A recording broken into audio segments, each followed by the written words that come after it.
ሰላም ሰላም ዩናይትዳውያን እንዴት ናችሁ? ቤተሰቦቻችን ሁሉ ሰላም እነሆ ተገኘን። ዛሬም በድጋሚ መጣው ሰላም የተለያዩ መረጃዎች ዩናይትድን በተመለከተ ስለወጡ እና መስማት አሉባቸው ብዬ ስላሰብኩ ነው የተገኘሁት።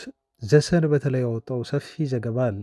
11 የዩናይትድ ተጫዋቾች አሁን ከቡድኑ ሊለቁ በጣም ይችላሉ እና ቀጣዩን የማንቸስተር ዩናይትድ ቡድን ግንባታን ለማቀላጠፍ የነኚህ ተጫዋቾች መልቀቅ በጣም ወሳኝ ነው። የማታምኗቸው ተጫዋቾች በሊስት ውስጥ ተካተዋል። እነኛ 11 ተጫዋቾች ማናቸው ከክለቡ ሊሸኙ የተዘጋጁ የሚለውን ይሄን በስፋት እናየዋለን። ዋነኛው የዜናችን አካል ነው። ስለ ሩበን አሞሪም የሚነሱ የተለያዩ ጥያቄዎች አሉ። እንግዲህ እነኚህ የተለያዩ ጥያቄዎች ደግሞ በተለያዩ እግር ኳስ ቤተሰቦች ምላሽ ተሰጥቶባቸዋል። እንደው ክለቡ ለአሞሪም እና ስለ አሞሪም ያለው አመለካከት ምንድን ነው? በእንግሊዝ ፕሪሚየር ሊግ ሲዝኑ ሲጠናቀቅስ ክለቡ የቱ ጋር ደረጃ ይዞ ለማጠናቀቅ በውስጥ አቅዷል የሚለው በተመለከተ የወጡ እንዲሁ መረጃዎች አሉ። እነሱንም መረጃዎች አደርሳችኋለሁ። በቅድመ ዝውውር ጉዳዮችም ላይ የተያዙላችሁ በርካታ ነገሮች አሉ። ሮቢንሆ ጁኒየር የሚባል አንድ ብራዚላዊ ሳንቶስ ተጫዋቻችን ለ17 ዓመቱ ነው። የቀድሞ ብራዚላዊ ኮከብ የሮቢንሆ ልጅ ነው እና ዩናይትድ በጥብቅ እየተከታተለው ይገኛል ተብሏል። ተጫዋቹ ማን ነው? ምን አይነት ኳሊቲዎች አሉት የሚለውን እሱን እነግራችኋለሁ። ኦሬስኮ የተባለው የማንቸስተር ዩናይትድ ቀደም ሲል ሊያስፈርመው ተስማምቶበት እንደነበር የተነገረለት ተጫዋች በቀጣዮቹ ቀናት ወደ ዩናይትድ ኪንግደም እንግሊዝ መጥቶ የዩናይትድ ኮንትራቱ ላይ በይፋ ፊርማውን ያኖራል ተብሎ ተነግሯል። ከዛ ውጭ ደግሞ የታወቁ እና ሁሌም ቢሆን እንግዲህ መረጃ የማይጠፋባቸው የዩናይትድ የዝውውር ኢላማዎች አሉ። አማካይ ስፍራ ላይ ስለ እነኚህ ተጫዋቾች ምን አዳዲስ ነገር ወጣ ለሚለው ስለ በተለይ ኢሊየት አንደርሰን የተባለ ነገር አለ። ኢሊየት አንደርሰን ከዛ ውጭ የዋርተን ጉዳይ ቅድመ ሁኔታ ማስቀምጡ ተጫዋች ወደ ዩናይትድ ለመምጣት ተነግሯል። ምን አይነት ቅድመ ሁኔታ እሱን እናያለን። የአትላንታው አማካይ ኤደርሰንም በድጋሚ ስሙ ከዩናይትድ ጋር ተያይዟል። ወኪሉ በቀጣይ ጥር ወይም ክረምት ላይ ልጁ ይለቃል፣ በግማሽ ከተቀመጠለት የመሸጫ ገንዘብ በግማሽ ሂሳብ ብሎ ተናግሯል። በዝርዝር የምንነግራችሁ የቅድመ ዝውውር ዜናዎች እነኚህ ናቸው። ሌሎችም በርከት ያሉ መረጃዎች እስከ መጨረሻው አብራችሁን ስትቆዩ ታገኛላችሁ። መልካም ቆይታ። በ12ኛ ሳምንት የእንግሊዝ ፕሪሚየር ሊግ ጨዋታዎች ይመለሳሉ። ከነገ ጀምሮ ግን ክለባችን ማንቸስተር ዩናይትድ ነገ ጨዋታውን የሚያደርገው ከፓላስ ጋር ነው እና ፓላስ በሜዳው ጠንካራ ቲም ነው እና በዚህ ሲዝን በፕሪሚየር ሊጉ በተለይ የሚያደርጉት እንቅስቃሴ ታውቃላችሁ፣ በጣም አስፈሪ የሆነ እንቅስቃሴ ነው የሚያደርጉት። ጥሩ ነው እየተንቀሳቀሱ ያሉት በሜዳቸው ነው። በዛ ላይ ትልልቅ ቲሞች ላይ አይተኙም። ላስፈራራችሁ አይደለም ቤተሰቦቻችን፣ እንደው ዩናይትድ ፓላስን የማሸነፍ አቅም የለውም ብዬ ለማለትም አይደለም። ዩናይትድ ተጫዋቾች በሙሉ የአካል ብቃትና በሙሉ የስነ ልቦና ዝግጅት የሚጫወቱ ከሆነ የትኛውንም ቲም የማሸነፍ ብቃት እንዳላቸው ይሄንን ታውቃላችሁ። ከስኳዳችን አንጻር ከተጫዋቾቻችን የአንዳንድ ተጫዋቾችን የግል ብቃት አንጻር ፓላስን ለማሸነፍ የሚያንስ ቡድን አይደለም። አሁን የዩናይትድ ችግር የስፕሪትና የሜንታሊቲ ችግር ነው እኔ እየታየኝ ያለው በቡድን ውስጥ። ሰሞኑን እንዳወራንበት ቤተሰቦች ዩናይትድ በፕሪሚየር ሊጉ ተፎካካሪ ለመሆን የሚያንስ ቲም አይደለም። ኦፍኮርስ አውቃለሁ ብዙ ድክመቶች ያሉበት፣ ብዙ መሸፈን ያሉበት ቀዳዳዎች አሉ፣ ችግሮች አሉ። አሰልጣኙ ጋር፣ አመራሩ ጋር፣ ተጫዋቾቹ ጋር ያለው ትልቁ ችግር ግን ለዩናይትድ ውጤት መበላሸት በተለይ በኤቨርተኑ ጨዋታ ትልቁን ድርሻ ይይዛል እና የፓላሱ ጨዋታ ከባድ ፈተና ነው የሚሆነው፣ በጣም ከባድ ፈተና። ዩናይትድ አንፕሬዲክተብል ነው፣ የሚገመት ቡድን አይደለም። ዩናይትድ ከሜዳ ውጭ ወልቭስን ገጥሞ ወይ ኦልትራፎርድ ላይ ወልቭስን ሲገጥም እንደሚያሸንፍ እርግጠኛ የምትሆኑበት ቲም አይደለም። አሁን ባለው ወቅታዊ ሁኔታ ቤተሰቦች እርግጠኛ አትሆኑበትም። ዩናይትድ ደግሞ አዌ ሄዶ በጣም ምርጥ ብቃት ላይ የሚገኘውን አርሰናል እንደማያሸንፍም እርግጠኛ ሆናችሁ የምትናገሩለት ቡድን አይደለም። አርሰናልን አዌ ሄዶ በአርሰናል ሜዳ ላይ ያሸንፍ ይችላል። በወልቭስ ደግሞ ሜዳው ላይ እንደዚሁ ሊሸነፍ ይችላል። ይሄ ነው በዩናይትድ በኩል እየገጠመን ያለው ፈተና ቤተሰቦቻችን እና የክሪስታል ፓላሱ ጨዋታ በቀላል እንዲሁ የሚታይ አይደለም። በጣም ጠንካራ ስነልቦና ዝግጅት ይፈልጋል። በሜንታሊቲ ተጫዋቾቻችን ከፍ ያለ ላቅ ያለ ሜንታሊቲ ሊኖራቸው ይገባል። በጣም ዝግጁነት ያስፈልጋል። በጣም ፊዚካል ናቸው ፓላሶች፣ በጣም ኢፌክቲቭ ናቸው። እንደ ቡድን ነው የሚንቀሳቀሱት እና ይሄ ያላቸው የቲም ስፕሪት እና ሜዳቸው ላይ ያላቸው ሪከርድ በተለይ ባለፉት ጨዋታዎች ላይ እንግዲህ እያስመዘገቡ ያለው ውጤት በእንግሊዝ ፕሪሚየር ሊግ ክሪስታል ፓላስን ተቀዳሚ ተገማች ያደርጋቸዋል። ግን ቅድም እንዳልኩት ዩናይትድ ኦል ቤስት ዜር ዴይስ ማለት ነው። በቃ ምርጥ ቀናቸው በሆነ ሰዓት የትኛውንም ቲም ማሸነፍ ይችላሉ እና ፓላስን አሸንፈው ሊያስገርሙን ይችላሉ። አሁን ኤክስፔክቴሽናችን ከፓላስ ጋር ባለው ጨዋታ ላይ ዩናይትድ እንግዲህ ጥሩ ውጤት ይዞ እንዲወጣ ነው እና እርግጠኛ መሆን አቅቶናል። ዩናይትድን መገመት እንደው ትተናል። ኤክስፔክቴሽናችንን እንደው ዝቅ ማድረግ ነው ሁሌ የሚያስፈልገው። በቲሙ አሁን እንደው መተማመን ትንሽ የጎደለን ይመስለኛል። ይሄን ከምሰጡት አስተያየት ነው በደንብ የተረዳ ነው። የኤቨርተኑም ጨዋታ ትልቅ የሆነ አላርም ነበር። በጣም ብዙ ነገሮችን ያነቃ ነበር። ዩናይትድ እንደምናስበው እንዳልሆነ እና ቶፕ ፎር እንደው ይገባል ብለን የተመኘነው ነገር ትልቅ አሳሳቢ የሆነ ነገር እንደሆነና በቀላሉ መሳካት የማይችል ከባድ የቤት ስራ ኃላፊነት እንደሆነ ለክለባችን ያረጋገጥንበት ጨዋታ ሆኗል የኤቨርተኑ ጨዋታ እና ከዚህ በፊት ዩናይትድ በዚህ ሲዝን ጥሩ ደረጃ ይዞ የሚያጠናቀቅ ከሆነ በሜዳው በሚያደርጋቸው ጨዋታዎች ነው ጥሩ ነጥብ ይዞ ሊወጣ የሚችለው እና የሊጉ የደረጃ ሰንጠረዥ ደረጃችንን ሊወስን የሚችለው በሜዳ ላይ የምናደርጋቸው ጨዋታዎች ውጤት ናቸው።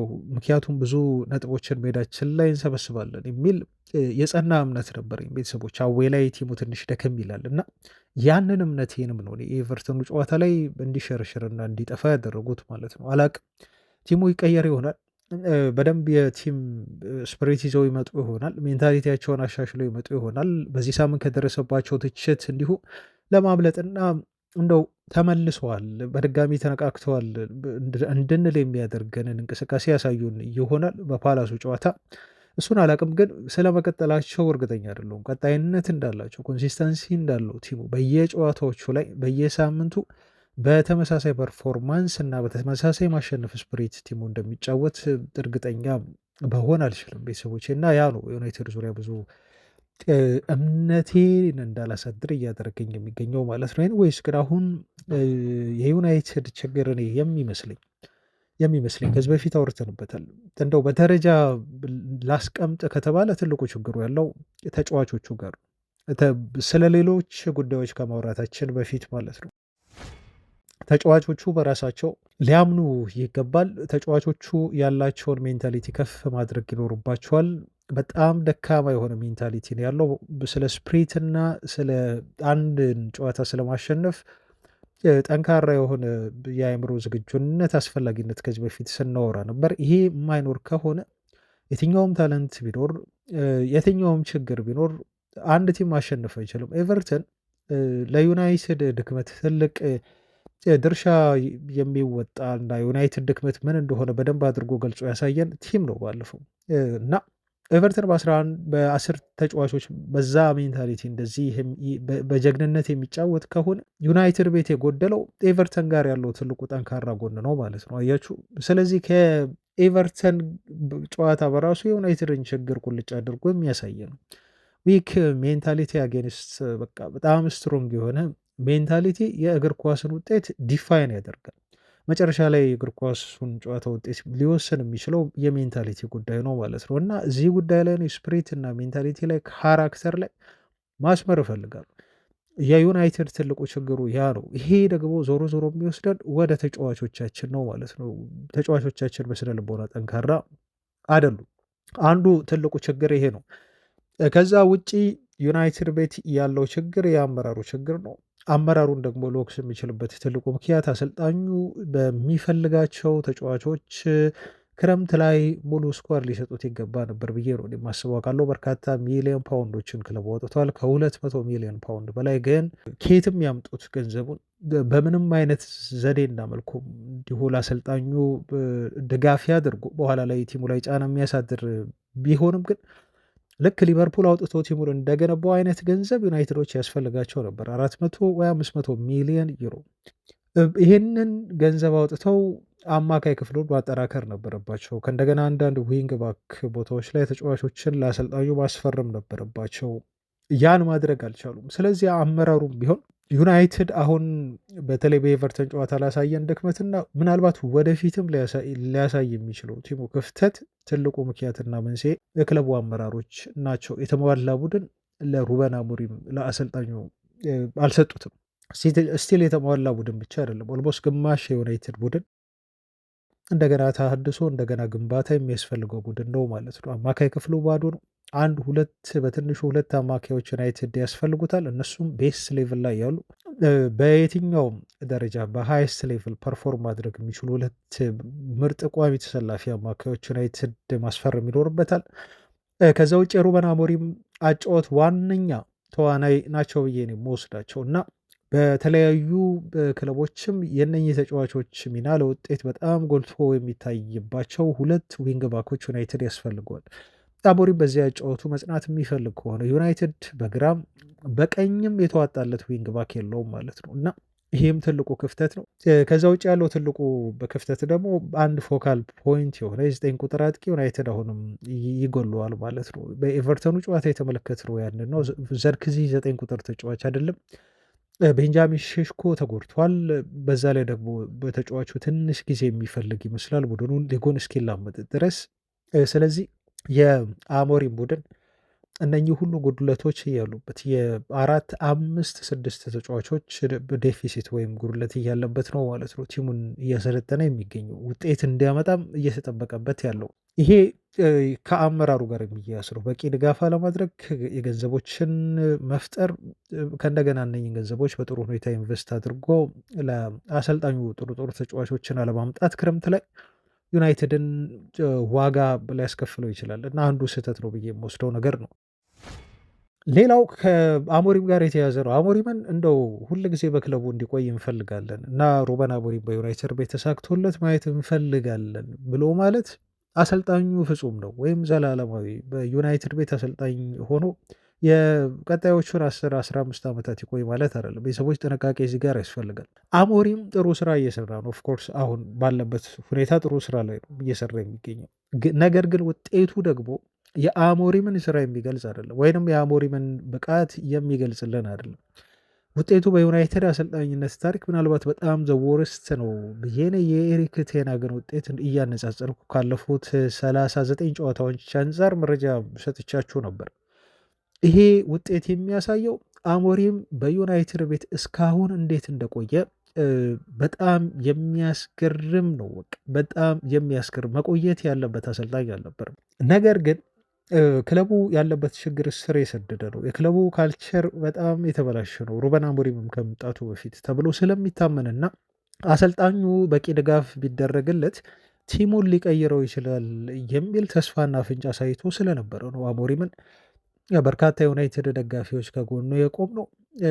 እኔም በሆነ አሁን በሩበን አሞሪም እንዲሁ መፍረድ የሚከብደኝ በዛ ምክንያት ነው። አንድ ቅድም በነገርኳቸው ክፍተቶች ምክንያት ማለት ነው። ተጫዋቾቹም ጋር ባለ ችግር፣ አመራሩም ጋር ባለ ችግር። ይሄንን ስል ግን እንደው ለእያንዳንዱ ሽፍንፈት አሞሪም ተጠያቂ አይደለም ማለት አይደለም። ለምሳሌ በኤቨርተኑ ጨዋታ ዕለት ሩበን አሞሪም በጣም ደካማ የሆነ አቀየር እንዲያደረገው ውጤት ይዞ እንዲወጣ ቲሙ ያደረጋቸው ቅያሬዎች ቲሙን የረዱት አይደሉም፣ ወይ ደግሞ በጣም የዘገዩ ናቸው፣ ወይ ደግሞ በአሰልጣኙ በሚከተለው ፎርሜሽን እና ሲስተም ስቲክ በማድረጉ ምክንያት ኤቨርተኖች በዛ መልኩ በራሳቸው ሜዳ ጥቅጥቅ ብለው እየተከላከሉ ባለበት ሰዓት ዩናይትድ 3 ሴንተር ባክ እዛ ጋር አቁመው ጨዋታውን ለማሸነፍ እና ኤቨርተንን ለማስከፈት ጥረት ያደረገበት እና አሞሪም የታገሰበት መንገድ እኔ አልተመቸኝም። ያ ስህተት ነው ብዬ ነው የማስበው። 3 ሴንተር ባክ እዛ ጋር ዩናይትድ ማስቀመጡ ጥቅም አልባ ነው የሚሆነው እና ይሄ ኢንጌም ማኔጅመንት የአሰልጣኙ ጨዋታ እየተደረገ ባለበት ሰዓት የሚወሰኑበት መንገድና እነኚህ ውሳኔዎቹ አሰልጣኙ ጋር ችግር እንዳለ ያሳዩኛል ማለት ነው። በጣም ሪጅድ ስለመሆኑ አሰልጣኙ ውሳኔዎችን በጊዜ ቶሎ ብሎ ቀይሮ አለመወሰኑ፣ በኤቨርተኑ ጨዋታ ምናልባት አንድ ተከላካይ አስወጥቶ ሜሰን ማውንተን ቢያስገባ ኤክስትራ የሆነ የአጥቂ ባህሪ ያለው ተጫዋች ቲሙን መርዳት ይችል ነበር እና እርግጠኛ ባልሆንም አሁን ውጤቱ ይቀይረዋል በወቅቱ ብዬ ባላስብም፣ ግን አትሊስት የተሻለ ዩናይትድ ይሆናል የሚል እምነት ነበረኝ እና ብዙ ሰዎች አሁን አሰልጣኙ በጨዋታ እየተደረገ ጨዋታዎችን የሚያነብበትና ውጤት ይዞ ለመውጣት ውሳኔ የሚሰጥበት መንገድ ጥያቄ እንድታነሱበት የሚያደርጋችሁ ነው ማለት ነው። እና ይሄንን ነው እኔ አሰልጣኙ ላይ ላነሳ የምችለው። አንድም ደግሞ አሰልጣኙን ልረዳ የምችልበትን ምክንያት እንደው ልንገራችሁና እዚህ ላይ ላበቃ። አሰልጣኙ እስቲ ቀይሬ ላስገባ ቢል በኤቨርተኑ ጨዋታ የትኛው ተጫዋች ነው ለዩናይትድ ከቤንች ተነስቶ ውጤት መቀየር የሚያስችል ብቃት ላይ የሚገኘው የሚለውን ጥያቄ ሳነሳ አሰልጣኙ መፍረድ ይከብደኛል። ምክንያቱም ዩናይትድ ቤስት የሆነ አታኪንግ ኦፕሽን የለውም ነበር። ሜሰን ማውንት ነው ቤንች ላይ ያለው። ከዛ ውጭ ያሉ ተከላካዮች ናቸው። ስለዚህ እነኚህ ተከላካዮች ገብተው ደግሞ የዩናይትድን ማጥቃት እንቅስቃሴ ሊያቀጣጥሉና ውጤት ይዘን እንድንወጣ ሊያደርጉን አይችሉም ማለት ነው እዛ ጨዋታ ላይ። ስለዚህ አሰልጣኙ ቤንች ላይ ያሉት ኦፕሽኖች እንደው ቅያሬ እንዲያደርግና ያ የተቆለፈውን ኤቨርተን የመከላከል እንዲሁ አጫወት አስከፍቶ ጎል ለማስቆጠር በቂ የሆነ ዌፐንስ የለውም ነበር። በቂ የሆኑ መሳሪያዎች ቤንች ላይ የሉትም ነበር አሞሪም። ይሄም ነገር ደግሞ አሰልጣኙ ላይ እንዳልፈርድ ያደርገኛል። ምክንያቱም ማቲያስ ኩኛ ተጎድቷል፣ ጨዋታው ላይ አልነበርም። ስለዚህ ሜሰን ማውንት ነው እንግዲህ አንድ የማጥቃት ባህሪ ያለው ተጫዋች። ሌሎች ተጫዋቾችን ብታየው ደግሞ እንደዚህ አይነት ሚና ያላቸው እና ጨዋታን መቀየር የሚያስችል ብቃት ያላቸው ተጫዋቾች አልነበሩም ማለት ነው። እና እነኚህ ሁሉ ነገሮች እንግዲህ ሲደማመሩ ዩናይትድ አሁን ላለበት ሁኔታና እኛም በክለቡ ላይ እንደው እምነት እንዳይኖርን እያደረጉ ያሉ ነገሮች ናቸው። እስቲ በክሪስታል ፓላስ ጨዋታ ላይ ደግሞ ምን እንደሚያሳዩን እናያለን። የፊታችን እሁድ ነው፣ 9 ሰዓት ነው ቲሙ የሚጫወተው። ምን ትጠብቃላችሁ ከዚህ ጨዋታ? ከነገ ወዲያ የሚደረግ ነው። ሀሳብ አስተያየት ካላችሁ በኮሜንት እናንተም ማስቀመጥ ትችላላችሁ። ወደ ቀጣይ መረጃዎች እናልፋለን። አሁንም አብራችሁኝ የቆዩ ቤተሰቦች። እዚህ ላይ የማቲያስ ኩኛን ዜና ለመጨመር የኩኛ ለክሪስታል ፓላስ ጨዋታ ለመድረስ ተጫዋቹ ዝግጁ መሆን መነገሩ ይሄ አንድ እንደ ጥሩ ዜና አድርጋችሁ ወሰዱት። ቤን ጃኮብስ ነው ይሄን ያለው እና ኩኛ በፓላሱ ጨዋታ ዕለት ለዩናይትድ ይሰለፋል የሚሉ ግምቶች አሉ እና የዩናይትድን ክሬቲቪቲ ጨምረዋል። ይሄ መልካም ዜና ተደርጎ ሊወሰድ ይችላል። የቀድሞ የዩናይትድ አሰልጣኝ ቫን ሃል በበኩላቸው አሁን ባለው የማንቸስተር ዩናይትድ ስኳድ እኔ በጣም ጥሩ ነገር መስራት ይችላለሁ የሚል ተናግሯል እና እነኝህን ተጫዋቾች እኔ ባገኝ አለ ቫን ሃል ምናልባት ለፕሪሚየር ሊግ ሻምፒዮንነት ልፎካከር ይችላለሁ ሲል ነው የሩበን አሞሪምን ስራ አጣጥሎ አስተያየቱን የሰጠው። በዩናይትድ ቤት ውጤት ሳመጣ ከአካዳሚ ተጫዋቾችን እንዲሁ አሳድጌ እና በዛ ሰዓት በወቅቱ የነበሩት የዩናይትድ ቲም ተጫዋቾች በጣም እንግዲህ አሁን ካለው የዩናይትድ ስኳድ አንጻር በጣም ደካማ የሚባል ነው እና በዛ ስኳድ ከአካዳሚ ተጫዋቾችን እንዲሁ አሳድጌ አራተኛ ሆኜ በመጀመሪያ ሲዝኔ ነው በዩናይትድ ማጠናቀቅ የቻልኩት ብለዋል። ይሄ እኔ የምጠቀምበት ስትራክቸር 4-1-4-1 ነው። ፎርሜሽን ያ ነው። ምክንያቱም ማንቸስተር ዩናይትድ ጨዋታዎችን ባደረገ ሰዓት የሚጠበቅበት እያንዳንዱ ጨዋታ ዶሚኔት ማድረግ ነው። ኳስ እግሩ ላይ ዩናይትድ ማቆየት አለበት። ጨዋታዎችን ሙሉ በበላይነት ወስዶ እንዲሁ መጫወት አለበት። ይሄ የማንቸስተር ዩናይትድ ፊሎሶፊ መሆን መቻል አለበት ብሎ ነው እንግዲህ የቀድሞ ዩናይትድ አሰልጣኝ የሆኑት ቫን ሃል አሁን ባላቸው ስኳድ ምናልባት የፕሪሚየር ሊግ አሁን አሞሪም ባለው ስኳድ የፕሪሚየር ሊግ ዋንጫ ለማንሳት ይፎካከሩ እንደሆነ አስተያየታቸውን የሰጡት። ፓትሪስ ኤቭራ ግን በአሞሪም አልፈርድም ብሏል። እና እያንዳንዱ ደጋፊ ወይም የእግር ኳስ ቤተሰብ ጨዋታዎቹ ከተጠናቀቁ በኋላ አሰልጣኙ ብዙ የአታኪንግ ኦፕሽኖች ሊኖሩት ይገባ ነበር እና በኤቨርተኑ ጨዋታ ላይ ብዙ የማጥቃት ባህሪ ያላቸውን ተጫዋቾች መጠቀም አለበት ብለው አሰልጣኙን ይወቅሳሉ ሲል ከተናገረ በኋላ እስቲ መልሳችሁ ወደኋላ መለስ በሉና ራሳችሁን ጠይቁ። የትኛውን የአጥቂ ባህሪ ያለውን ተጫዋች ነው የምታወሩት? ወይንስ አሞሪም ልቀይር ቢል የትኛውን ተጫዋችስ ነው የሚቀይሩት ብሎ መልሶ ይጠይቃል ማለት ነው ፓትሪስ ኤቭራ። እስቲ ቤንቹን ተመልከቱ። የዩናይትድ ቤንች ላይ እኮ የተቀመጡት ሜሰን ማውንት እና ኮቢ ሜኖ ብቻ ናቸው። ይሄ ስኳድ ዴብዝ ቲሙ እንደሌለው አመላካች ነው እና ይሄ ነው እንግዲህ በዩናይትድ እና በሩበን አሞሪም መካከል ያለው ትልቁ ችግር ሲል ከተናገረ በኋላ ኤቭራ ሴሜንዮን ቡድኑ ማስፈረም አለበት ይላል። እንዲሁም አንደርሰንን ማስፈረም አለበት።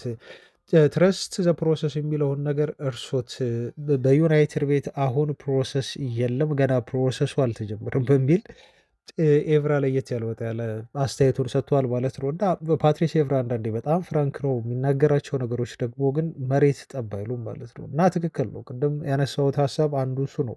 ዩናይትድ አማራጮች የሉትም። ቤንች ላይ ሩበን አሞሪም ቀይሮ የሚያስገባ ውጤትን መቀየር የሚያስችል ተጫዋች የለም። ያለውን መሳሪያ በሙሉ ተጠቅሞ እዛ ሜዳ ላይ አሰልፏቸዋል። እነሱ ደግሞ ውጤታማ መሆን አልቻሉ። ስለዚህ ከቤንች የሚያስነሳቸውና ጨዋታውን መቀየር የሚችሉ ተጫዋቾች የሉም ማለት ነው። እና ለዛም ነው ኤቭራን በሩበን አሞሪም አልፈርድም፣ አሰልጣኙ ችግር ሆኖ አይታየኝም በሚል የተናገረው ማለት ነው። ኤኒዌይስ ግን አሁን በዩናይትድ ቤት ያሉ አመራሮች ቶፕ ፎር ነበር ከዚህ በፊት ሲወራ የነበረው። ተጫዋቾቹ ኢቨን ቶፕ ፎር እናጠናቅቃለን የሚል እምነት ነበራቸው ተብሎ መወራቱን ታስታውሳላችሁ።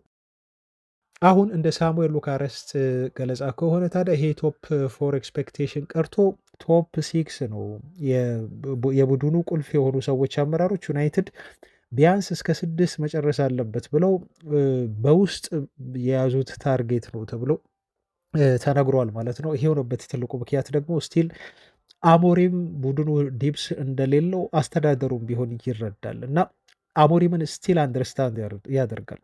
በአንዳንድ ውሳኔዎቹ በአንዳንድ ጨዋታዎችን ቀይሮ ውጤት ይዞ መውጣት የሩበን አሞሪም ችግር ትልቁ የስኳዱ ችግር እንደሆነ አመራሩ ይረዳል እና አሰልጣኙ የተሟላ ስኳድ አለው ብሎ አያስብም። አሁን ባለው ስኳድ ግን ቢያንስ አትሊስት ቶፕ ሲክስ ገብቶ ሩበን አሞሪም እንዲጨርስ ይጠበቅበታል ተብሎ ነው እንግዲህ እየወጣ ያለ መረጃ እያመላከተን የሚገኘው። ዘሰን ጋዜጣ ያወጣውን ሰፊ ዘገባ ደግሞ እንመልከት። ታላቁ የማንቸስተር ዩናይትድ ጽዳት ይላል። ይሄ ሂውጅ የሆነ ኦቨርሃውን ወይም በማንቸስተር ዩናይትድ ቤት የሚመጣው ሁለተኛ የሆነ የቡድኑ ግንባታ ብዙ ተጫዋቾችን ሊያሰናብት ተቃርበዋል ነው የሚለው እና ዘገባው በጣም ሰፊ የሆነ መረጃ ነው ይዞ የወጣው።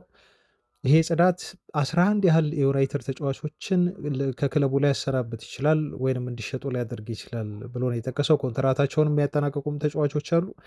ኢቭን ብሩኖ ፈርናንዴስ ሁሉ ሳይቀር የዩናይትድን ቀጣይ ግንባታ ለማከታተል ሲባል ከክለቡ ሊሸጥ ይችላል ነው ያለው። አመራሩ ለዚህ ሁኔታ ተዘጋጅቷል። ክለቡን ማጠናከር ይፈልጋል። ክለቡን ለማጠናከር ደግሞ አንድ ተጫዋቾችን በመሸጥ ኮንትራት የማይራዘምላቸውን ተጫዋቾች በመልቀቅ ከክለቡ የደሞዝ ቢል በጣም ከፍተኛ የሆነ ገንዘብ ክለቡ ለማትረፍ ነው እየሰራ ያለው እና በዛ መልኩ ነው እያቀደ ያለው። በሽያጭም እንዲሁ ከክለቡ እንዲለቁ ያሰባቸው ተጫዋቾች አሉ። እነኚህን ካደረጉ እና ብዙ ገንዘብ ጀነሬት ካደረጉ በኋላ ዊንግ ባክ ተጫዋች ይፈልጋሉ። አዲስ አማካይ ማምጣት ደግሞ አንድ ብቻ አይደለም ሁለት በክለቡ የተያዘ እቅድ ነው። ታውቃላችሁ እነ ኢሌት አንደርሰን እና አዳም ወርተን እነ ካርሎስ ባሌባ፣ ጆዋው ኮሜስ፣ ሳንቼሎ ሲለር እና ኮነር ጋላገር የመሳሰሉ ተጫዋቾች በክለቡ የዝውውር ራዳር ውስጥ ያሉ ናቸው። እነኚህን ዝውውሮች መፈጸም ክለቡ ይፈልጋል እና እነኚህን ቦታዎች ማጠናከር ይፈልጋል ተብሎ ነው የተነገረው። ሊሸጡ የሚችሉ ተጫዋቾችን ስናይ ብሩኖ ፈርናንዴስ ተብሏል። የብሩኖ ፈርናንዴስ ቆይታ ላይ እርግጠኛ አይደለም። በነገራችሁ ላይ ብሩኖ ፈርናንዴዝ ውል ማፍረሻ ሂሳቡ ላይ 50 ሚሊዮን ፓውንድ የሚጠጋ ማፍረሻ አንቀጽ አለው። ይሄ አንቀጽ ብዙ ያልተሰማ ነው። እኔም ለመጀመሪያ ጊዜ ነው ይሄን አንቀጽ የሰማሁት። ቤተሰቦች አላቅም። ልክ ሲዝኑ ሲያልቅ ብሩኖ ፈርናንዴዝን መግዛት የሚፈልግ የትኛውም ክለብ የሳውዲ አረቢያ ክለብ ሊሆን ይችላል ወይ ባየር ሙኒክ ሊሆን ይችላል። አሁን ይፈልገዋል እንደተባለው ለዩናይትድ ያንን ውል ማፍረሻ ሂሳብ የሚከፍሉ ከሆነ ተጫዋቹን ማስፈረም ይችላሉ ማለት ነው እና አንድ ተጫዋች መልቀቅ የማይፈልግ ከሆነ ይሄንን አንቀጽ ሊያስቀምጥ አይችልም። ይሄ የሚያሳያችሁ ብሩኖ ፈርናንዴስ ሊለቅ ዝግጁ እንደሆነ ነው። ወኪሉም ይሄ ሆን ብለው የሰሩት ስራ እንደሆነ ነው፣ ያስገቡት አንቀጽ እንደሆነ ነው ሁላችንም የምንረዳው። ብሩኖ ፈርናንዴስ ከቀጣይ ሲዝን በኋላ በዩናይትድ ቤት ስለመቆየቱ በዚህና ሳውዲ ቀርቦለት በነበሩት ገንዘቦች ምክንያት እርግጠኛ መሆን አንችልም። ስለዚህ ብሩኖ ዩናይትድ ሊለቅ የሚችልበት እድል በጣም ሰፊ ነው። ኮቢ ሜኖ በዩናይትድ ቤት የመሰለፍ እድል እየተሰጠው እንዳልሆነ ሁላችሁም ታውቃላችሁ። ሰሞኑን እንደውም መነጋገሪያ ሆኗል። ፖል ስኮልስን ጨምሮ አሰልጣኙ ይህን ተጫዋች ለምን ሊጠቀምበት እንዳልፈለገ አልገባኝም። ከ18 ወራት በፊት ተጫዋቹ ያለውን ታለንት ሁላችንም ተመልክተናል፣ እናውቃለን። ከ18 ወራት በኋላ ግን ሩበን አሞሪም ልጁን እንዲጠፋ አድርጎታል እና አሰልጣኙ ይህን ተጫዋች እየተንከባከበ ባለበት መንገድ ደስተኛ አይደለሁም በሚል አስተያየት መስጠቱን ሰሞኑን ታስታውሳላችሁ ቤተሰቦች። ኮቢ ሜኖም ቢሆን በጣም ግፊት እያደረገ ነው። በግል ችግር አለበት ብለው የሚናገሩ አንዳንድ እግር ኳስ ቤተሰቦች አሉ። በዚህ ተጫዋች ላይ እምነት የለውም የሚሉ አሉ። ለሚከተለው አጨዋወት ፍልስፍናም ተጫዋቹ ዝግጁ አይደለም፣ አይሆነውም ተጫዋቹ ብለው የሚናገሩም አሉ። በተለይ ደግሞ በቅርብ ጨዋታዎች ላይ ተጫዋቹን ቀይሮ ባስገባበት ወቅት ተጫዋቹ አሞሪም ቡድን የሚፈጥረው ነገር እንደሌለ እና ተጫዋቹ ውጤት ወይም ጨዋታን መቀየር የሚያስችል ብቃት ላይ እንዳልማያገኝ ተጫዋቹ እንድንመለከት አድርጎናል እና አሁን ተጫዋቹ የመሰለፍ እድል በተነፈገው ቁጥር ይበልጥ እየጠፋ እንደው ከጨዋታዎች ጨዋታም እንዲሁ እየደበዘዘ ተቀይሮ በሚገባበት ሰዓት ተመልክተናል እና ይሄ ልጅ እንደው ዩናይትድ ታለንቱንም ከሚያባክነው እና በዩናይትድም እንደው ቲሙ ሳይጠቀም ከሚቀር ለምንድን ነው የማይሸጠው? ሸጦት ጥሩ ገንዘብ ከዚህ ተጫዋች ሽያጭ ሊያገኝ ዩናይትድ ይገባል ብለው የሚናገሩ ሰዎች አሉ። አንዳንድ የእግር ኳስ ቤተሰብ ደግሞ ይሄ ተጫዋች መሸጥ የለበትም ብለው ያስባሉ። ግን ክለቡ በተጫዋቹ ግፊትም ይሁን ብቻ ክረምት የዝውውር መስኮት ላይ ኮቢ ሜኖን ለመሸጥ ሊገደድ ይችላል ተብሎ ተነግሯል። ማኑኤል ኡጋርቴ ያው ሰምታችኋል፣ ብዙ ነገር አይታችኋል። ስለዚህ ተጫዋች ይህ ልጅ በዩናይትድ ቤት ተጨማሪ 1 ዓመት የሚቀጥል ከሆነ ክለቡን ነው ችግር ውስጥ የሚከተው። ክለቡን አይጠቅምም፣ ተጫዋቹ ራሱም አይጠቀምም። በጣም መጥፎ ሲዝን ነው እያሳለፈ የሚገኘው። ከአሰልጣኙ ጋርም ጥሩ የሆነ ግንኙነት ያላቸው አይመስልም። ከተናገሯቸው በዩናይትድ ቤት በጣም ደፈር ብሎ ከተናገሯቸው ተጫዋቾች አንዱ ኡጋርቴ ነው። ከአሌሃንድሮ ጋርናቾን ከክለቡ እንዲለቅ በነገሩት ሰዓት እኔ ቀድሞ የማውቅህ ስፖርቲንግ ሊዝበኑ ኡጋርቴ አይደለህም ብለው ከወቀሱት ተጫዋች መካከል አንዱ ኡጋርቴ ነው ታውቃላችሁ። እና ይሄም ተጫዋች ክረምት ላይ ሊሸጥ ሊለቅ ይችላል ተብሏል። ይሄ ማለት ኦልሞስት 3 የአማካይ ስፍራ ተጫዋቾች ዩናይትድን ሊለቁ ይችላሉ። ፕላስ ካሳሜሮ ኮንትራቱ ያልቃል። ስለዚህ ካሳሜሮም ከዩናይትድ ጋር መለያየቱ እርግጥ ነው ማለት ነው። ማርከስ ራሽፎርድ በበኩሉ ቀጣይ ክረምት ላይ ይሸጣል ተብሎ ይጠበቃል። 30 ሚሊዮን ዩሮ የተጫዋቹን ኮንትራት በቋሚነት የሚቀይሩበት አማራጭ ባርሴሎናዎች አላቸው። ከዛ ውጭ ግን እነ ባየር ሙኒክን የመሳሰሉ ክለቦች እንዲሁም ፒኤስዤ ተብሏል ሰሞኑን ለማርከስ ራሽፎርድ ዝውውር እስከ 50 ሚሊዮን ዩሮ ለዩናይትድ ለማቅረብ ዝግጁ ናቸው ተብሏል። ማርከስ ራሽፎርድ ቀጣይ ክረምት ላይ በዚህ አቋሙ የሚቀጥል ከሆነ በዩናይትድ መሸጡ አይቀርም። ማርከስ ራሽፎርድም ከዩናይትድ የደሞዝ ቢል ወደ 300 ሺህ ፓውንድ ነው የሚያነሳው። ብሩኖ ፈርናንዴስ 250 ሺህ ፓውንድ ያነሳል። ካሳሜሮ 350 ሺህ ፓውንድ ከዩናይትድ ደሞዝ ቢል ያነሳል። ይህንን ስትደምሩ ምናልባት በአመት ቤተሰቦቻችን ዩናይትድ ከደሞዝ ቢሉ ላይ ብቻ በሚያነሳው ገንዘብ ምክንያት እስከ 100 ሚሊዮን ፓውንድ ሊያተርፍ እንደሚችል ይገመታል። ከካሳሜሮ 18 ሚሊዮን ዩሮ ያተርፋል። ከብሩኖ ፈርናንዴዝ እና እንደዚሁ ከማርከስ ራሽፎርድ ደሞዝም የሚያተርፈው ነገር አለ። ፕላስ ጀደን ሳንቾ ክለቡን ይለቃል። ጀደን ሳንቾ በሳምንት 250 ሺህ ፓውንድ ተከፋይ እንደሆነ ይታወቃል። ራስመስ ሆይለንዱንም እንደዚሁ ለናፖሊ ቀጣይ ክረምት ላይ ይሸጣል ተብሎ ነው የሚጠበቀው። ክለቡ ከዚህ ተጫዋች ሽያጭ ገቢ እንደሚያገኝ ይጠበቃል። የሃሪ ማጉዌር ኮንትራትንም እንደሚያድስ የተረጋገጠ ነገር የለም። ስለዚህ ሃሪ ማጉዌርም አሁን ባለው ሁኔታ ኮንትራቱን ለማደስ የቀረበ ተጫዋች ስላልሆነ ከክለቡ ይለቃል። አሊያም የሚያድስ ከሆነ ደሞዙን ቀንሶ አዲስ ኮንትራት ይፈርማል ተብሎ ይጠበቃል። አልታይ ባይንደር በዩናይትድ ቤት ይቆያል ተብሎ አይጠበቅም። በርካታ ክለቦች ከወደ ቱርክ ይፈልጉታል። ይህም ተጫዋች ክለቡን ይለቃል ተብሎ ይጠበቃል። ጆሹዋ ዘርክዚም ቀጣይ ክረምት አይደለም በሚመጣው የጥር የዝውውር መስኮት ላይ ክለቡን ለቆ ወደ ሮማ ሊሄድ ኦልሞስት በግል ተስማምቶ ጨርሷል። አሁን እየጠበቀ የሚገኘው ሁለቱን ክለቦች መስማማት ብቻ ነው። ሮማዎች ተጫዋቹን በውሰት ወስደው ሲዝኑ እንደተጠናቀቀ ለአውሮፓ ሻምፒዮንስ ሊግ ተሳታፊ የሚሆኑ ከሆነ ዘርክዚን በቋሚ ዝውውር ለማስፈረም ለዩናይትድ አማራጭ አቅርበዋል ተብሏል። ዩናይትዶች ደግሞ ተጫዋቹን ከነ አሁኑ በቋሚ ኮንትራት እንዲገዙት ካልሆነ ደግሞ በውሰትም ወስደው ቀጣይ ክረምት ላይ ሮማዎች የሚጨርሱበትን ደረጃ ዩናይትድ ሳይመለከተው በቋሚ ዝውውር ተጫዋቹን እንዲያስፈርሙት የሚያስገድድ አንቀጽ እንዲካተት ፈልገዋል ተብሏል። ሁለቱ ክለቦች በዚህ ተጫዋች ዝውውር ላይ የሚያደርጉት ድርድር እንደቀጠለ ነው። ጥር ላይም እንዲሁ ይቀጥላል። ተጫዋቹ ክለቡን ይለቃል ተብሎ ይጠበቃል። ታይለር ማሌሲያም በዩናይትድ ቦምብ ስኳድ ተብለው ከተካተቱ ተጫዋቾች መካከል አንዱ ነው። ይሄ ተጫዋች አሁንም ቢሆን በዩናይትድ ቤት ከዋናው ቲም ጋር ተቀላቅሎ ልምምድ መስራቱን ይቀጥል እንጂ በሩበን አሞሪም ቡድን ውስጥ ቀጣይነት የለውም። ስለዚህ ማንቸስተር ዩናይትድን ይለቃሉ ተብለው ከሚጠበቁ ተጫዋቾች መካከል ይገኛል ማለት ነው። ስለዚህ በአጠቃላይ ቤተሰቦቻችን ብሩኖ ፈርናንዴስ፣ ኮቢ ሜኖ፣ ማኑኤል ኡጋርቴ፣ ማርከስ ራሽፎርድ፣ ራስመስ ሆይሉንድ እንደዚሁም ካሳሜሮ፣ ጀደን ሳንቾ፣ ሃሪ ማጓየር፣ አልታይ ባይንደር፣ ጆሹዋ ዘርክዚ እና ታይለር ማሌሲያን የመሳሰሉ 11 የዩናይትድ ተጫዋቾች ክለቡን ኮንትራት በመጨረስ እንዲሁም ክለቡ በመሸጥ ገበያ ላይ አውጥተው ከዩናይትድ ጋር ሊለያዩ የሚችሉ ተጫዋቾች ናቸው። አንዳንዶቹ በውሰት ተሰጥተው በቋሚ ኮንትራት ደግሞ ለመፈረም ለሌሎች ክለቦች የተዘጋጁ ከዩናይትድ የደሞዝ ቢል ላይ እስከ 100 ሚሊዮን ፓውንድ የሚያነሱ እንዲሁም በሽያጭ ለዩናይትድ 100 ሚሊዮን ፓውንዶችን ያመጣሉ ተብለው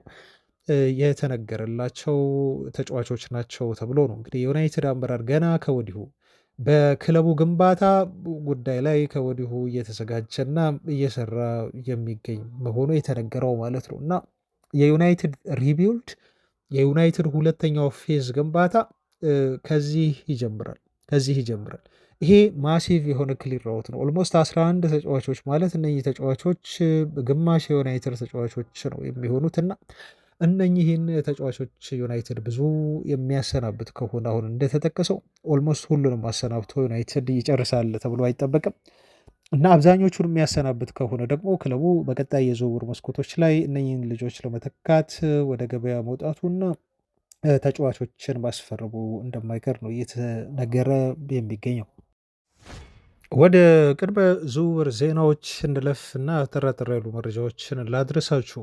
የኦሮስኮን ዝውውር በዚህ ሳምንት ያጠናቅቃሉ፣ በዚህ ቀናት ተብሎ እየተገለጸ ነው የሚገኘው፣ በቀጣዮቹ ቀናት ማለት ነው። ቤተሰቦች ተጫዋቹ ወደ ዩናይትድ ኪንግደም ይመጣል እና የሕክምና ምርመራውን በማድረግ እንደ ፋብሪሶ ሮማኖ ገለጻ ከሆነ ዝውውሩን ሙሉ ለሙሉ ያጠናቅቃል። 17 ዓመቱ ነው። የፎርሴላ ለተባለ ቡድን የሚጫወት ልጅ ነው።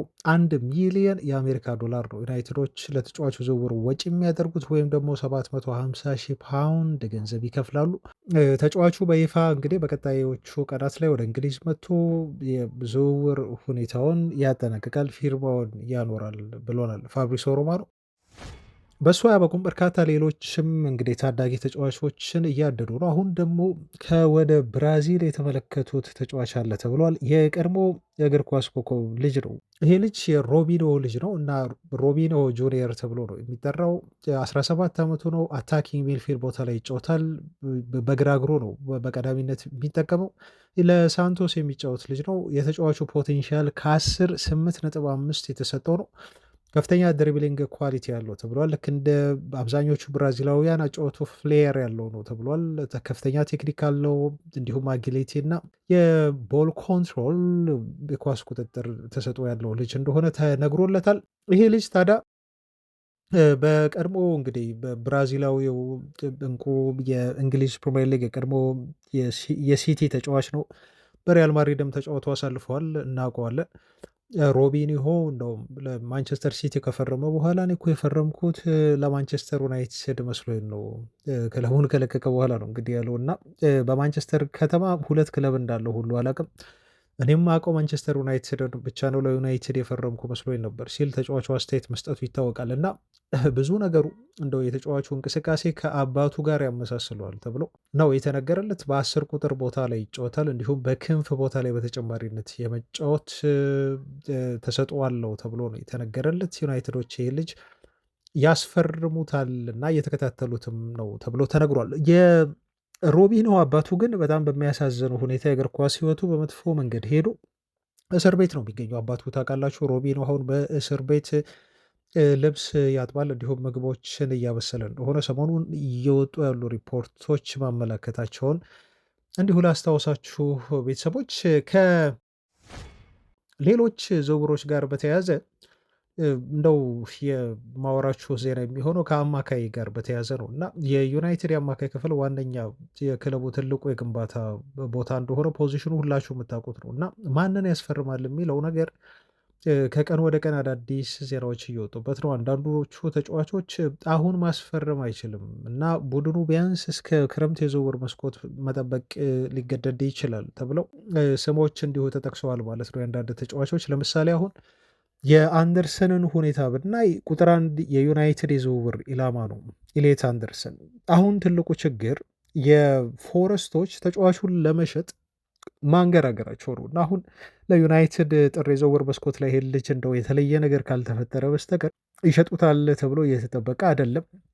ክረምት ላይ ደግሞ ዩናይትድን የሚያስቸግረው ብዙ ክለቦች ፈላጊ ሆነው መምጣታቸው ነው እና ለፎረስቶች አሁን ሁኔታው ተመቸኝ አይነት ነገር በርካታ ክለቦች ቤተሰቦቻችን ወደ 5 6 ይሆናሉ ይሄን ልጅ ለማስፈረም ፍላጎት ያላቸው እንግሊዞቹ ትላልቅ ክለቦች ሁሉ ከኢሊየት አንደርሰን ኋላ ናቸው እየተከታተሉት ነው የሚገኙት። ሰመር ላይ በዚህ ተጫዋች ዝውውር ጨረታ ውስጥ ለመግባት ሬዲ ሆነዋል ማለት ነው። ያኔ ደግሞ እንግዲህ ፎረስቶች አሁን ይፈልጋሉ ልጁን ለመልቀቅ ከተባለው ከ100 ሚሊዮን ፓውንድ በታች እንዲሸጡት አያደርጋቸውም። ጨረታ እየበዛ በመጣ ቁጥር የተጫዋቹን ዋጋ ከፍ እንዲያደርጉ ያደርጋቸዋል ተብሎ ተገልጿል። ለዛም ይመስላል ፎረስቶች ይሄን አጋጣሚ ተጠቅመው ልጁን ከፍተኛ በሆነ የዝውውር ገንዘብ ለመሸጥ እስከ ክረምት የዝውውር መስኮት በኛ ለመጠበቅ ተዘጋጅተዋል ተብሎ የተነገረው። በክሪስታል ፓላሱ አደም ዋርተን ጉዳይ ላይ ደግሞ ዩናይትድ የገጠመው ችግር ተጫዋቹ ቶፕ ፎር ገብተው እንዳያጠናቅቁ ነግሯቸዋል የሚል መረጃ ወጥቷል እና ምናልባት ዩናይትድ ቶፕ ፎር ገብተው የማያጠናቅቅ ከሆነና ወደ አውሮፓ ሻምፒዮንስ ሊግ የማይሳተፍ ከሆነ ልክ ሊያም ዴላፕን ለማስፈረም ዩናይትዶች በጠየቁበት ሰዓት ተጫዋች አውሮፓ ሻምፒዮንስ ሊግን መርጦ ለቼልሲ ለመጫወት እንደወሰነው ሁሉ አደም ዋርተንም ለሌሎች ክለቦች መጫወትን ይመርጣል ከዩናይትድ ይልቅ ተብሎ ተገልጿል። ስለዚህ በቀዳሚነት ክለቡ እኔን ከማስፈረሙ በፊት በአውሮፓ ሻምፒዮንስ ሊግ የሚያሳትፈውን ደረጃ ይዞ ማጠናቀቅ አለበት የሚል ሀሳብ አንስቷል ተጫዋቹና በቀጣይ የሚፈርምበትና የሚጫወትለት ክለብ የአውሮፓ ሻምፒዮንስ ሊግ ተሳትፎ ግዴታ ሊኖረው ይገባል ተብሎ በአደም ወርተን ዝውውር ላይ ተነግሯል ማለት ነው እና ዩናይትድ ይህን ልጅ የማስፈረም እድሉ እንግዲህ በሲዝኑ መጨረሻ በሚያጠናቅቀው የፕሪሚየር ሊግ የደረጃ ሰንጠረዥ ላይ የሚወሰን ይሆናል ማለት ነው። እንግዲህ እነኚህ ናቸው ያሉት የክለቡ ሁለት ቀዳሚ ዝውውር ኢላማ የሆኑ ተጫዋቾች ሁኔታ አዲስ ነገር የተሰማው ስለዚህ ካርሎስ ባሌባን ነው ማለት ነው። እንግዲህ ዩናይትድ እንደው በቀጣይ ክረምት የዝውውር መስኮት ላይ ለማስፈረም በርካታ የምናምናቸው የዜና ምንጮች እንደነገሩን ከሆነ ሊጥሩለት የሚችሉትና እንደው ቅድመ ሁኔታ ያላስቀመጠ ለእነሱ ለመፈረም ሙሉ ለሙሉ ወስኖ ክለቡ ላይ ጫና ለማሳደር ተዘጋጅቶ የሚገኝ ተጫዋች ባሌባ ነው ማለት ነው። ከሱ ውጭ ግን እንደው በጥር የዝውውር መስኮት ላይ ማንን ሊያስፈርሙ ይችላሉ ለሚለው ሰሞኑን ስሙን በተደጋጋሚ እየሰማ ነው የምንገኘው ዦዋው ጎሜስ ነው እና ይሄ ልጅ አሁን ወደ ዩናይትድ የመምጣትና የመፈረም ሰፊ እድል ያለው ይመስላል። ሪፖርቶች ይህንን ነው እየጠቆሙ የሚገኙት። አትሊስት ተጫዋቹ አተነበል ነው። ወልብሶች ልጁ ሊሸጡት ዝግጁ ናቸው። ተጫዋቹም ቢሆን ያለ አውሮፓ ሻምፒዮንስ ሊግ ተሳትፎ ፋብሪሶ ሮማኖ ነው ይሄንን ያለው። አውሮፓ ሻምፒዮንስ ሊግ ላይ ባትሳተፉም ለእናንተ መጥቼ ለመፈረም ዝግጁ ነኝ ሲል ዝግጁነቱን በደንብ አድርጎ ገልጾላቸዋል ለዩናይትዶች እና ማንቸስተር ዩናይትድ ጥር የዝውውር መስኮት ላይ ይህን ልጅ ለማስፈረም ጠንከር ብሎ ጥያቄውን የሚያቀርብ ከሆነ ተጫዋቹን የማግኘት እድሉ ሰፊ ነው የሚል ሪፖርት ወጥቷል ማለት ነው። ወልቭሶች ለተጫዋቹ ዝውውር እስከ 45 ሚሊዮን ፓውንድ ሊጠይቁ ይችላሉ። ተጫዋቹ በግሉ ተስማምቶ ከዩናይትድ ጋር ጨርሷል የሚል ሪፖርት ነው እየወጣ የሚገኘው። ስለዚህ ከኮነር ጋላገር ውጭ በጥር የዝውውር መስኮት ወደ ዩናይትድ ሊመጣ እንደሚችል እጅግ የምናምናቸው የዜና ምንጮች በዚህ ተጫዋች የዩናይትድ ዝውውር ዙሪያ መረጃዎችን እያወጡ ነው የሚገኙት። በፋብሪሶ ሮማኖም ይሄ ጉዳይ ተረጋግጧል ለማለት ነው። ቤተሰቦች እንግዲህ ይህንን ነው የሚመስለው በዩናይትድ የአማካይ ክፍል ኢላማዎችን በተመለከተ ካሉ ዜናዎች መካከል እንደው አንድ ልጨምር ላክልላችሁና ቀደም ሲል በዩናይትድ ይፈልጋል ተጫዋቹ አሁን እየተጫወተ የሚገኘው በጣሊያን ነው። እንግዲህ ይህ ተጫዋች ለአትላንታ ነው እየተጫወተ የሚገኘው። አሁን ፍላጎታቸውን በድጋሚ ዩናይትዶች ልጁን ለማስፈረም እንዳያገረሹና በድጋሚ ሊጠይቁት እንደሆነ ወደ ጣሊያን የሚወጡ የዜና ምንጮች እየዘገቡ ነው የሚገኙት። ለምሳሌ ላሴር ምን ብሏል?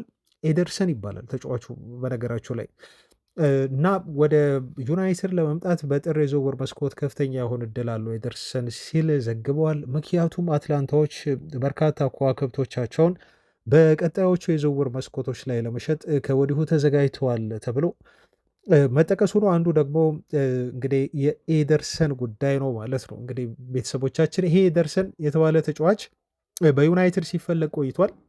ባለፉት የዝውውር መስኮቶች ላይ ተጫዋቹ ወደ ዩናይትድ ይመጣል በሚል ስሙ በስፋት ከዩናይትድ ጋር እየተያዘ ከቆየ በኋላ ምናልባት አትላንታዎች በጠየቁት ከፍተኛ የሆነ የዝውውር ገንዘብ ምክንያት እስከ 80 ሚሊዮን ዩሮ ነው ተብሎ በወቅቱ ሲነገር የነበረው።